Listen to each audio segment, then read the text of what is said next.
I'd like to call the City of Twinsburg Caucus meeting for November 1st, 2022 to order. The time is 7 p.m.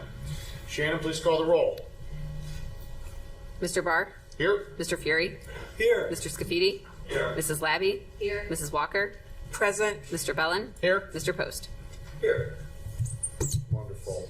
Do we have any presentations this evening? There are none. Okay. Are there any items for discussion that council has this evening? No, sir. All right, hearing none. Moving on to audience participation. Do we have audience participation, Shannon? Yes, we have 2 signed up. First, we have Lynn Clark. All righty. And Clark, Old Mill Road is probably, you may have heard me say before, hey, this new website you got, it's super transparent. It's so transparent, I can't see it. I don't know where it is. I would think there'd be some kind of a link, up there on mytwinsburg.com to direct us to that, but, that's just my miscellaneous impression. So, reflecting back on the comment and the comments that we had over the last couple of meetings, and this is nothing new, but it looks like the city either has a busted process or no process at all. And a couple of points of reference here.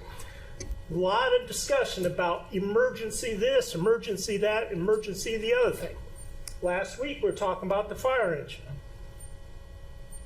We've had the fire engine for 20 years. Why is all of a sudden it an emergency?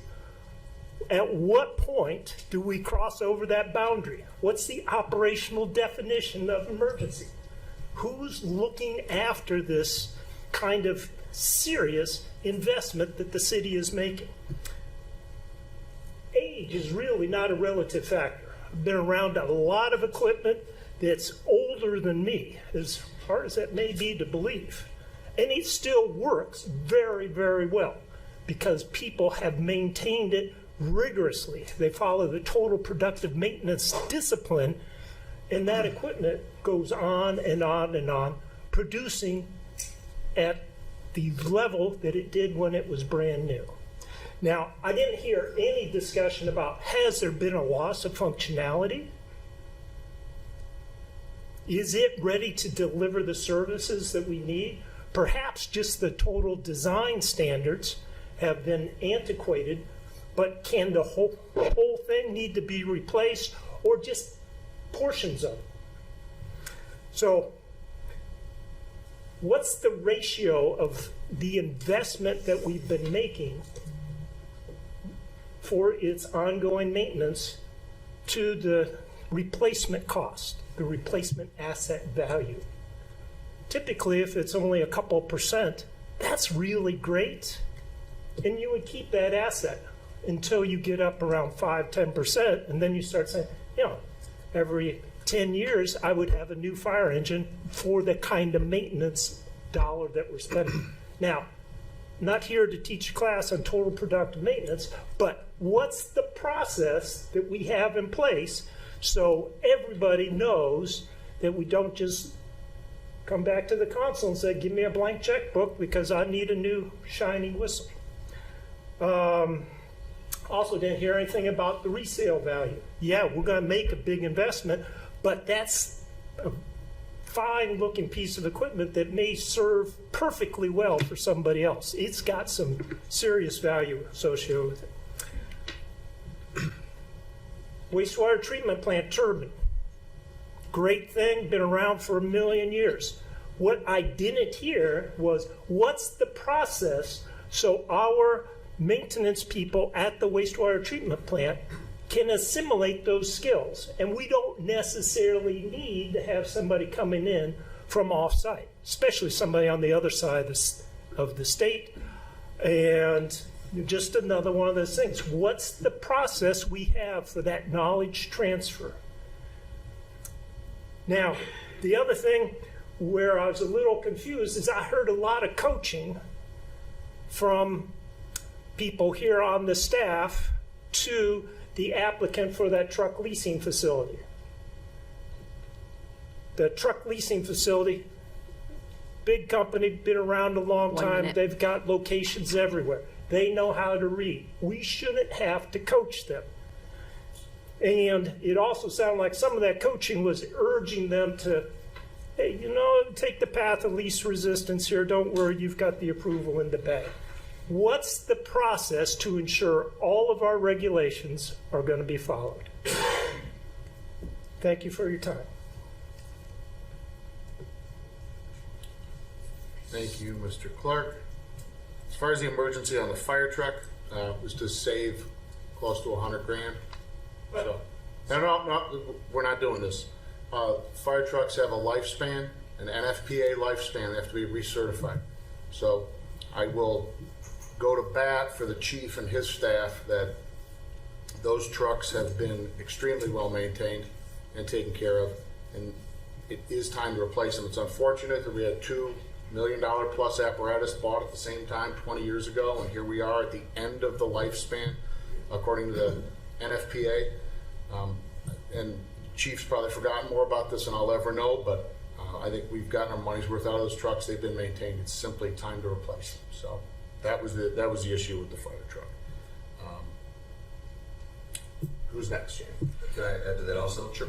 I know you mentioned that there was no conversation about resale value.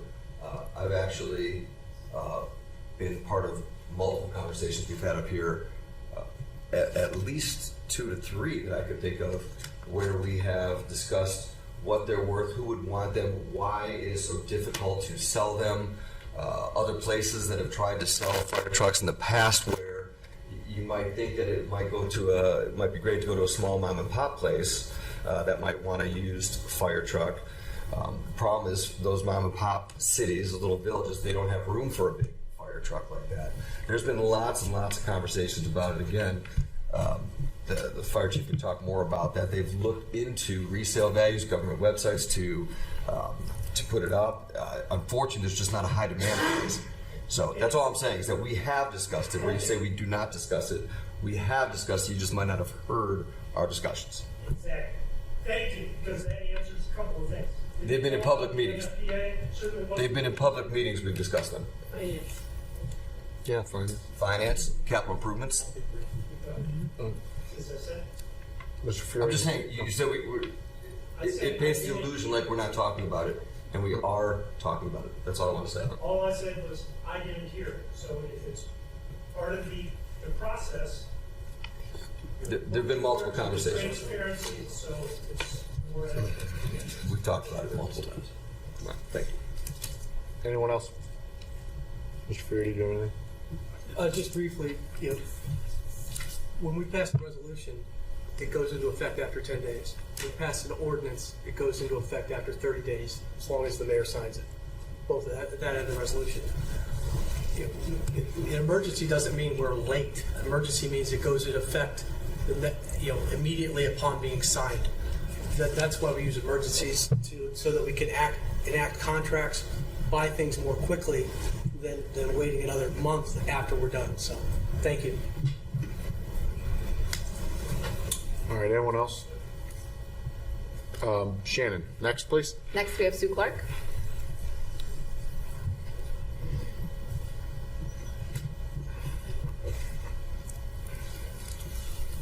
Good evening, Council, Interim Mayor, Law Director, Sue Clark, 9845 Crestwood Drive. I wanted to talk to you guys as the new year approaches, and there's going to be changes to council rules and maybe to some boards and committees. I'd like to ask you guys to start thinking about putting together a database for those boards and committees as people roll off and people roll on. And I'm new to that process too, because as you guys know, I've applied. In my job, when we make acquisitions, we keep a database that anybody can go back and look at an acquisition that I made 17 years ago. If you guys have something as big as the easements for like when Sifron back in 92, there was a lot of discussion when Consolidated Plastics happened. There's been a lot of discussion about what's happening with the variances up in Belmar, the new leasing company.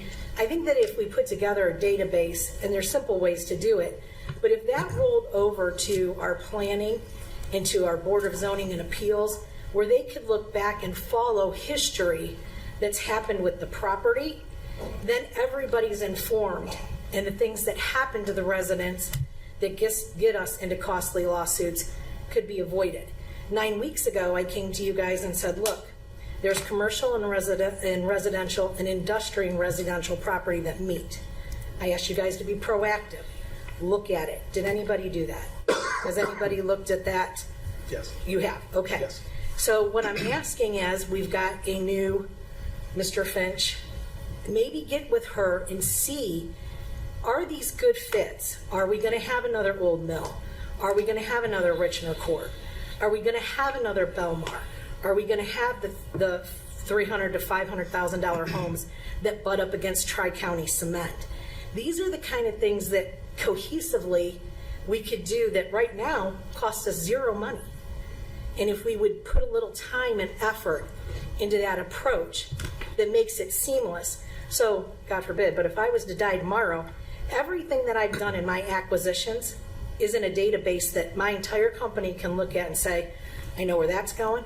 I know that equipment can be sold. I know that needs to be written off. Those things should follow the processes of boards and committees, especially big committees like planning, Board of Zoning and Appeals, those ones, your Architectural Review Board. There should be something as we go into the next year, just food for thought, you don't have to do it, but something that if somebody was to say, okay, we're going to look at 8181 Darrow Road, was there any notes that correlated with that back when those buildings were built? Is there going to be anything with the new pet motel? Were there variances given? What were they for? What's the outside storage used for on X lease? Those things are very easy for us to be able to do, and then it just passes. I'm not saying somebody's got to read through a book this thick, but if they could search it by address, they could say, okay, I can see at 8181 it was Consolidated Plastics, now it's Sifron. There was, the interim of the space and the ratio and the buildings being sold and the lot split and, all of those things. But I think that there's no way for any of us to know that unless you go back. And I mean, you can do that homework. I did it with the CIB board and read all the way back to 2014 finance notes. You can do it, but if we could consolidate that, I just think it would be a good approach going forward for new boards and committees. I think it would make the whole city a lot more productive and have a lot less lawsuits, in my opinion. Thanks, guys. Thank you. Thank you. That's all we have this evening. Okay. Moving on to pending legislation. Two pieces this evening. The first is Ordinance 91, 2022. This is the ordinance for the dedication of Whispering Woods Phase 3 subdivision. This is going to be on its third reading this evening.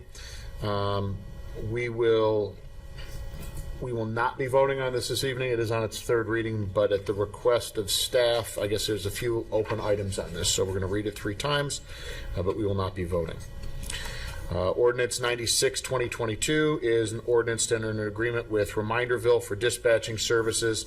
This will be the first reading of that this evening as well. I know it does state that there is an emergency on there, but we're just going to read it. There was some further discussion amongst members of council that wants to have taken place. Item number 6, miscellaneous. Does anyone on council or mayor, law director have any miscellaneous? Anyone? Mayor, do you want to mention your motion for later in the meeting for BZA? Yeah, I put the Board of Zoning Appeals that we had an appeal that was passed, and so I will be making a motion on the miscellaneous. Also need to wait the 3 days. Gotcha. We'll do that kind of that newer format during the new business miscellaneous. Okay, gotcha. All right. Anyone else have any miscellaneous or any other business to discuss? Just one thing. I will not be in attendance for the November 22nd council meeting. That is the meeting before Thanksgiving, I believe. Okay.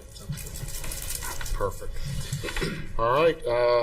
Hearing no further business at 7:15 p.m., I would call the caucus meeting adjourned. We'll see you back here at 7:30.